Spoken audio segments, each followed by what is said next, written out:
उस दिन हम दोजख से पूछेंगे कि क्या तू भर गई? वो कहेगी कि कुछ और भी है। और बहिश्त परहेजगारों के करीब कर दी जाएगी कि उनसे मुतलक दूर न होगी। यही वो चीज है जिसका तुमसे वादा किया जाता था, यानी हर रुजू लाने वाले, हिफाजत करने वाले से, जो रहमान से बिन देखे डरता रहा और रुजू करने वाला दिल लेकर आया, उसमें सलामती के साथ दाखिल हो जाओ। ये हमेशा रहने का दिन है, वहां जो चाहेंगे उनके लिए हाजिर होगा। और हमारे यहाँ और भी बहुत कुछ है, और हमने उनसे पहले कई उम्मतें हलाक कर डाली।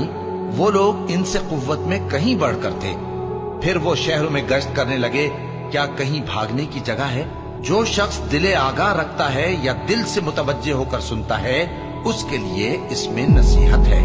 और हमने आसमानों और जमीन को और जो मखलूकात इनमें है सबको 6 दिन में बना दिया, और हमको जरा भी थकन नहीं हुई।